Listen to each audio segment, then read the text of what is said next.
Hello everyone. हमारी planning in India series में आज ये थर्ड वीडियो है जिसमें हम 5 ईयर प्लान्स की स्टार्ट करेंगे। इसके पहले हमने 2 वीडियोस किए थे, introduction to planning in India और सेकंड में हमने प्लानिंग कमीशन और नीति आयोग का डिफरेंस देखा था। अगर आपने नहीं देखा है तो डिस्क्रिप्शन में लिंक है, आप देख सकते हैं उस प्लेलिस्ट के लिंक पर क्लिक करके। आज हम फर्स्ट 5 ईयर प्लान के बारे में पढ़ेंगे। देखो, प्लानिंग कमीशन 1950 में बन गया, फिर फर्स्ट 5 ईयर प्लान आने लगे सब 1951 से। तो 5 ईयर का प्लान है तो 1951 से 1956 तक। ठीक है, इसको ड्राफ्ट किसने किया था? एक इकोनॉमिस्ट थे, मेनली इकोनॉमी पे फोकस करना था, तो के.एन. राज, इन्होंने ये ड्राफ्ट किया था और ये बेस्ड था ऑन हरोड डोमर मॉडल। तो ये देखो, हरोड डोमर मॉडल क्या होता है, इसमें डीप में जाने की ज़रूरत नहीं है, लेकिन हमें पता होना चाहिए कि कौन सा प्लान किस मॉडल पे बेस्ड था। अभी हम पढ़ेंगे आगे, महालनोबिस मॉडल पे भी बेस्ड है प्लान्स। ठीक है, तो फर्स्ट कौन सा था? हरोड डोमर मॉडल पे। ठीक है, अभी फर्स्ट 5 ईयर प्लान में हमारा इंडिया जस्ट रिपब्लिक बना था 1950 में, करेक्ट। और हमारे अभी इंडिपेंडेंस मिला था कुछ साल पहले, तो बहुत प्रॉब्लम्स थे, जैसे कि इन्फ्लक्स ऑफ रेफ्यूजीज़, बहुत सारे रेफ्यूजीज़ आ गए थे पार्टीशन की वजह से। फिर सीवियर फूड शॉर्टेज था, खाने की बहुत कमी थी।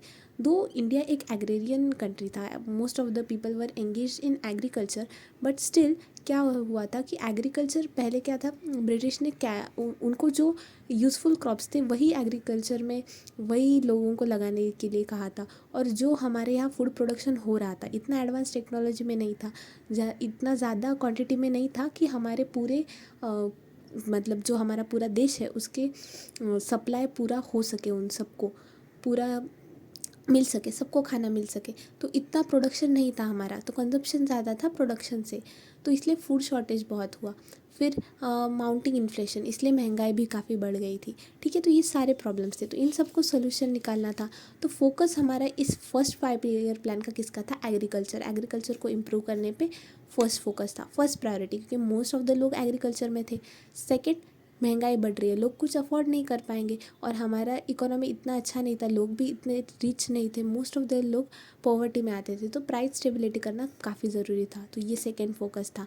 और पावर एंड ट्रांसपोर्ट पे भी फोकस करना था। अगर ट्रांसपोर्ट अच्छा होगा, सब सही होगा और पावर भी रहेगा, तो ट्रांसपोर्ट हो पाएगा अच्छे से, तो एग्रीकल्चर से जो भी सरप्लस प्रोडक्शन होगा वो पहुंच पाएगा लोगों तक, है ना। तो इसलिए इन तीन चीज़ों पे ज़्यादा फोकस था। ठीक है, लेकिन mainly focus was on agriculture, तो फर्स्ट फायर प्लान में फोकस एग्रीकल्चर पे था। ठीक है, तो क्या ये सक्सेसफुल हुआ? हाँ, सक्सेसफुल हुआ, ये प्लान सक्सेसफुल हुआ। जो प्लान के लास्ट के जो 2 ईयर्स थे, 1955 1956, तब गुड हार्वेस्ट, मतलब अच्छा खासा हार्वेस्ट हुआ एग्रीकल्चर में। और इस प्लान के दौरान रिहैबिलिटेशन किया गया रेफ्यूजीज़ की अरेंजमेंट की गई। फिर फूड सेल्फ सफिशिएंसी कुछ हद तक अचीव हो पाई और प्राइसेस भी कुछ हद तक कंट्रोल में लाए गए। ठीक है, तो टारगेट ग्रोथ 2.1% थी इस प्लान के अकॉर्डिंग। देखो, हर 5 ईयर प्लान का ना एक टारगेट सेट करते हैं कि इन 5 सालों में हमें इतना ग्रोथ करना है, इतना परसेंट होना चाहिए, और अचीवमेंट रियल में जो होगा वो। तो इस प्लान में पॉजिटिव साइड में था, 2.1% टारगेट था और अचीव किया 3.6%। ठीक है, इसी 5 ईयर प्लान के दौरान देखो, अभी एग्रीकल्चर पे फोकस करना था, तो मेन प्रॉब्लम क्या था कि लोगों के पास ना पानी नहीं था, इरिगेशन नहीं था। 4 महीने बारिश हो रही है लेकिन बाकी के टाइम क्या है ना, तो ये सब के लिए पानी की ज़रूरत थी, इरिगेशन की ज़रूरत थी। तो डैम्स के प्रोजेक्ट इनिशिएट किए गए इसी 5 ईयर प्लान के दौरान। भाखरा नानगढ़ डैम कौन सी रिवर पे है? सतलज रिवर पे। हीराकुद डैम ये महानदी पे है ना। फिर दामोदर वैली के जो डैम्स थे, दामोदर वैली कॉर्पोरेशन, ये जो बड़ा प्रोजेक्ट था, तो ये डैम्स ये सारे इसी दौरान इनिशिएट किए गए। और हमारे देश में अभी एजुकेशन पे भी फोकस करना था, तो first IIT at Kharagpur, IIT Kharagpur कहाँ पे? वेस्ट बंगाल में। तो यहाँ first IIT, Indian Institute of Technology, establish किया था इन द ईयर 1951। ठीक है, तो देखो 5 ईयर प्लान्स में तो गवर्नमेंट ये सब कर ही रही थी और एग्रीकल्चर पे फोकस था, तो फिर इसलिए इन लोगों ने क्या किया कि उससे रिलेटेड फिर प्रोजेक्ट्स क्या किए, तो ये भी काफ़ी इंपॉर्टेंट हो जाते हैं। ठीक है, तो इनके ईयर्स तो अलग अलग है कि कब बनना स्टार्ट हुआ, फंक्शनिंग कर रहे हैं, लेकिन ये डैम्स इनिशिएशन ये प्रोजेक्ट्स के दौरान हुआ।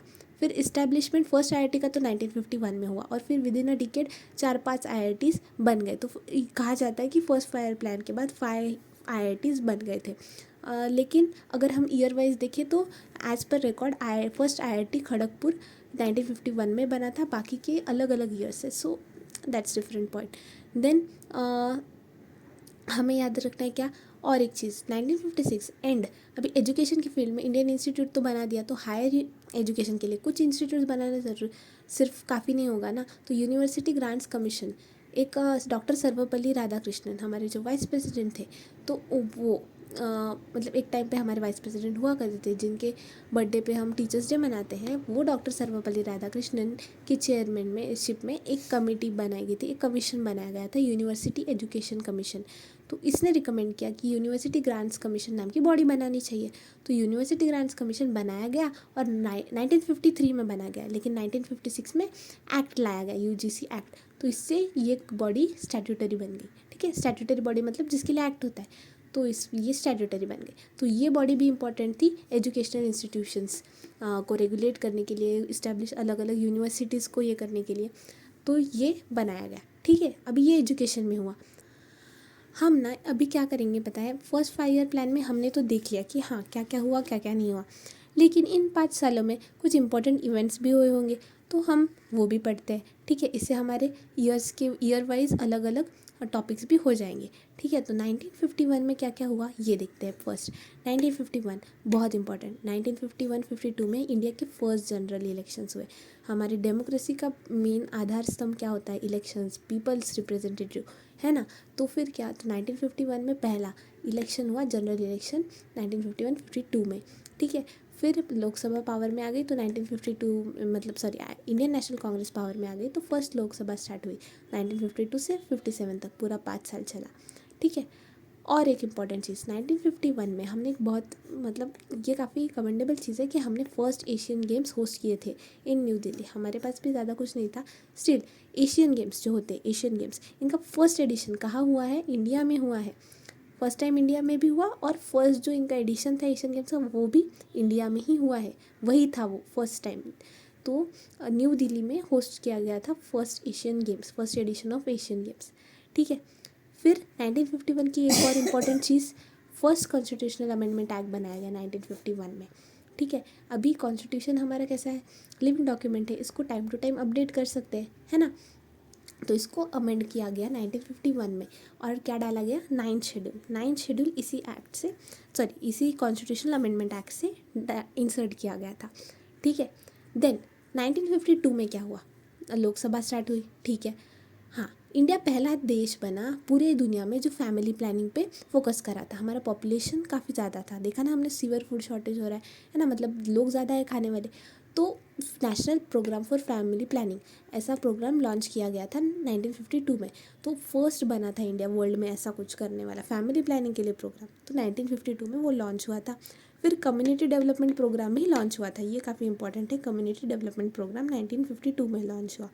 देन नेशनल डेवलपमेंट काउंसिल, हमने देखो प्लानिंग कमीशन वाले वीडियो में देखा था कि प्लानिंग कमीशन की जो एडवाइजरी बॉडी है वो है नेशनल डेवलपमेंट काउंसिल। तो प्लानिंग कमीशन पहले बना, बाद में ये बॉडी बनी advisory body national development council, वो सेटअप की गई थी 1952 में, और प्लानिंग फिर अच्छे से प्लानिंग कमीशन का काम स्टार्ट हो गया। ठीक है, देन 1953 में क्या हुआ, अगले साल, अभी गवर्नमेंट कैसे धीरे धीरे आ रही है, पहले वो इलेक्शंस हो गए, अभी फैमिली प्लानिंग पे हो गया, अभी ना पैसे भी तो कमाने हैं, तो एयर कॉरपोरेशंस एक्ट लाया गया 1953 से। जो भी प्राइवेट एयरलाइंस थी सबको नेशनलाइज कर दिया गया, और 2 ही पब्लिक मतलब गवर्नमेंट की एयरलाइंस थी रखी गई थी। तो तब ऐसा था पता है 1953 में ये भी नेशनलाइज कर दिया था एयरवेज, तो एयर कॉरपोरेशन एक्ट से जो भी एयरलाइंस थी उनको नेशनलाइज कर दिया।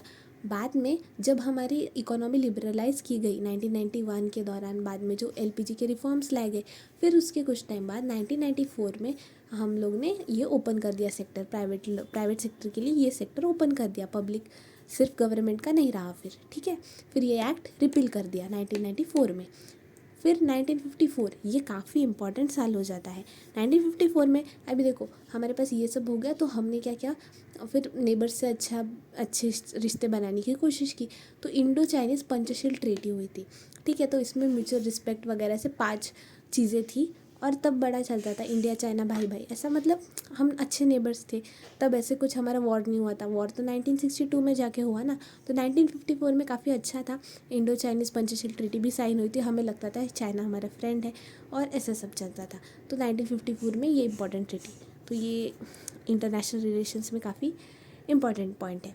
Then Bharat Ratna awards, Padma Bhushan, Padma Vibhushan, Padmashri awards, फिर नेशनल फिल्म अवार्ड्स, ये जो सारे नेशनल लेवल पे जो अवार्ड्स मिल रहे हैं ना, ये 3 टाइप के, ये सारे, फिर साहित्य अकेडमी अवार्ड्स, ये भी, ये ना, ये सब 1954 में ही इस्टेब्लिश किए थे, साहित्य अवार्ड्स भी। हाँ, तो ये 1954 में इस्टेब्लिश किए गए। ठीक है, अभी ये पढ़ लिया तो ये भी पढ़ लेते हैं। भारत रत्न अवार्ड पहली बार किसको मिला था? 3 लोगों को मिला था, एक को नहीं। आर कौन? C Rajagopalachari, S Radhakrishnan, C V Raman. Okay, C Rajagopalachari, S Radhakrishnan, C V Raman. S Radhakrishnan वही जिन्होंने यूनिवर्सिटी एजुकेशन कमीशन को चेयर किया था, जिनके रिकमेंडेशन पे यूनिवर्सिटी ग्रांट्स कमीशन बना था। ठीक है, जिसको स्टैट्यूटरी स्टेटस मिला 1956 में। फाइन। अभी 1955 में क्या हुआ? 1955 में बहुत इंपॉर्टेंट एक्ट आया, सिटीजनशिप एक्ट ऑफ 1955। फिर हिंदू मैरिज एक्ट 1955। देखो, हिंदू कोड बिल को ना एक साथ पास करना काफ़ी मुश्किल था, क्योंकि लोगों की तरफ से अपोजिशन आ रहा था कि रिलीजन में इंटरफेयर होता है। तो हिंदू कोड बिल को अलग अलग पार्ट्स में तोड़ के वो एक्ट्स बनाए थे। तो एक था हिंदू मैरिज एक्ट 1955, तो मैरिज, हिंदू सिस्टम्स में जो मैरिजेस हो रही है तो उनको रेगुलेशन में लाने के लिए। फिर 1956 में सेकेंड इसका हिंदू सक्सेशन एक्ट 1956, और दो है लेकिन ये इंपॉर्टेंट है। तो marriage act 1955, succession act 1956। Succession मतलब क्या? कि डेथ के बाद किसको प्रॉपर्टी मिल रही है, क्या एक्सेट्रा, वो सब। तो 1956 में ये बताया गया था। हिंदूज में सिख्स, बुद्धिस्ट, ये सब भी कवर्ड थे।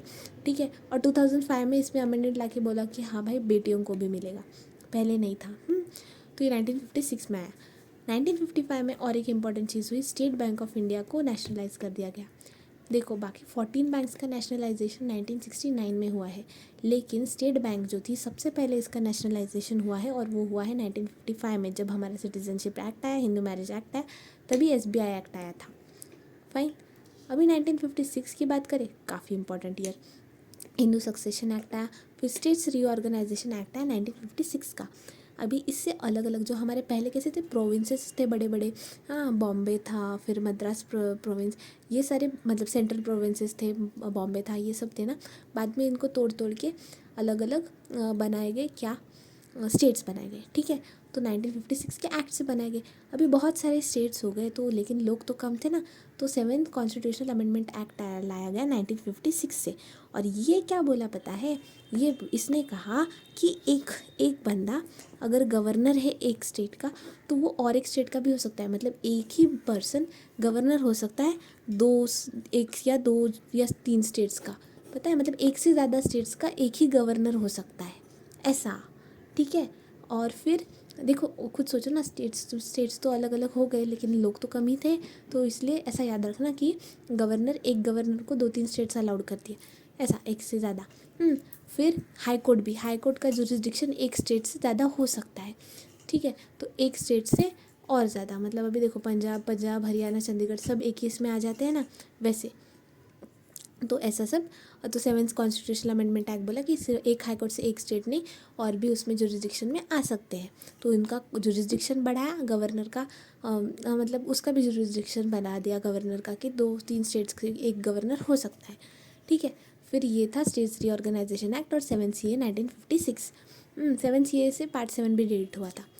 फिर ऐसे 1956 में और एक, हाँ, हमारे जो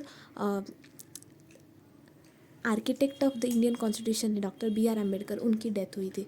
ये भी एक काफ़ी इंपॉर्टेंट इवेंट हुआ था 1956 में। सो आज हमने फर्स्ट 5 ईयर प्लान के बारे में पढ़ा, उस दौरान क्या प्रोजेक्ट्स इनिशिएट किए गए ये भी पढ़ा, और उस 5 साल में इंडिया में और क्या क्या चीज़ें हो रही थी ये सब भी पढ़ा। That's it for the day. Thank you. Second 5 year के प्लान के साथ जल्द मिलेंगे। Thank you.